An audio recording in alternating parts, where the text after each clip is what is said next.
ក្តៅសម្ដេចបវរធិបតីហ៊ុនម៉ាណែតបានប្រកាសផ្អាកនាំចូលប្រេងឥន្ធនៈនិងឧស្ម័នគ្រប់ប្រភេទពីខាងប្រទេសថៃ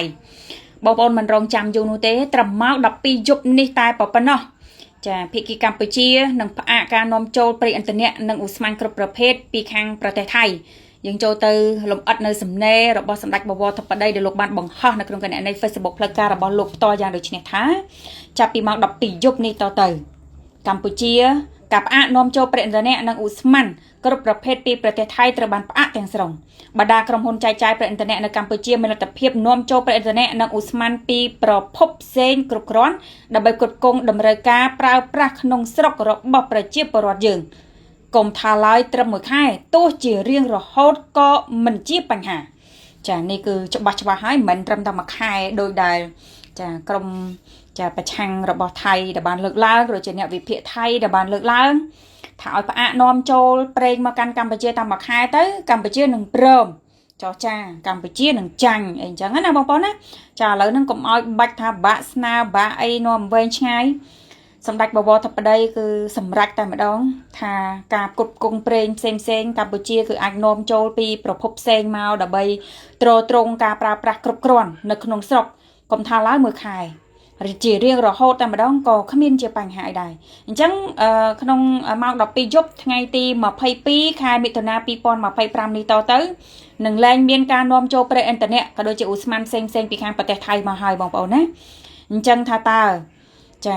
ស្ថានីយ៍ប្រេងឥន្ធនៈរបស់ថៃ PTT ដែលកំពុងតែឈរជើងនៅក្នុងទឹកដីប្រទេសកម្ពុជា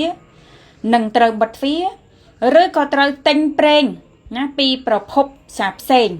ណាសម្រាប់ដាក់លក់នៅក្នុងការ៉ាសរបស់ខ្លួនឬក៏យ៉ាងណាបងប្អូននេះគឺមិនទាន់ដឹងដល់ឡើយទេដោយសារតែក្នុងមួយរយៈពេលចុងក្រោយនេះក្រោយពីមានការចាបង្ហោះឲ្យដឹងពីប្រវត្តិចារបស់ម្ចាស់ការ៉ាសសាំង PTT ណាដែលជាអតីតចាយោធាដែលធ្លាប់ធ្វើបាបប្រជាពលរដ្ឋខ្មែរយើងកាលពីមុនហ្នឹងក៏មានបងប្អូនយើងអ្នកដែលគាត់តាមដានរឿងសង្គមហ្នឹងគាត់លែង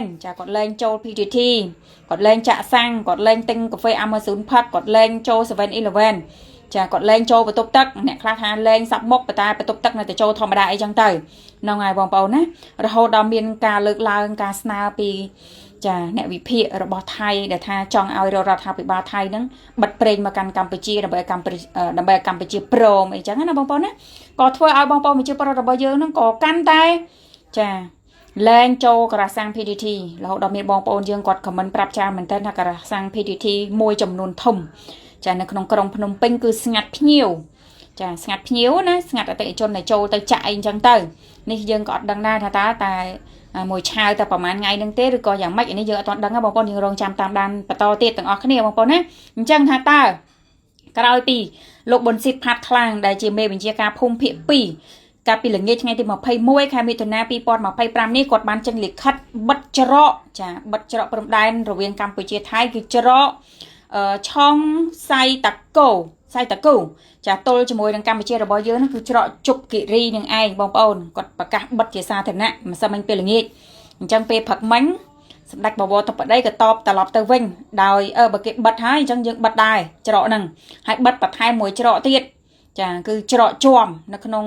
ទឹកដីស្រុកអន្លង់វែងខេត្តឧត្តរមានជ័យនឹងដូចគ្នាបន្ទាប់ពីដំណឹងនៃការបិទតបត្រឡប់ទៅវិញពីសំណាក់សម្ដេចបវរធិបតីខាងលោកប៊ុនស៊ីតផាតខ្លាំងហើយហ្នឹងហើយណាឃើញអញ្ចឹងហើយក៏ប្រកាសតបត្រឡប់មកវិញបិទថែម2ច្រកទៀតណាបងប្អូនណាចា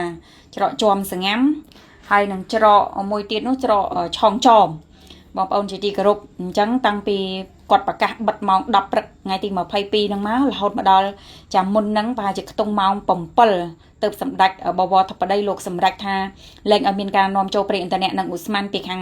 ប្រទេសថៃអញ្ចឹងយើងរងចាំមើលថាតើប្រតិកម្មរបស់ភាគីថៃជាពិសេសខាងយោធាតែម្ដងណាដែលគេតែងតែបញ្ចេញនៅប្រតិកម្មតបតមកលើភាគីកម្ពុជារបស់យើង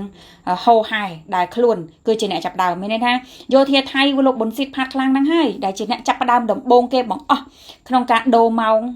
បិទបើកច្រកព្រំដែនចាកម្ពុជាថៃនេះឯងទើបមានការតបត្រឡប់ពីខាងភាគីកម្ពុជាទៅវិញនោះអរគុណណាបងប្អូននេះខ្ញុំក៏សូមបញ្ចប់រឿងរ៉ាវព័ត៌មានត្រឹមប៉ុណ្នេះរាល់ការលើកឡើងបើសិនជាខុសឆ្គងខ្វះចន្លោះក៏សូមអភ័យទោសជួបគ្នាជាមួយនឹងបងប្អូននៅព័ត៌មានក្រោយ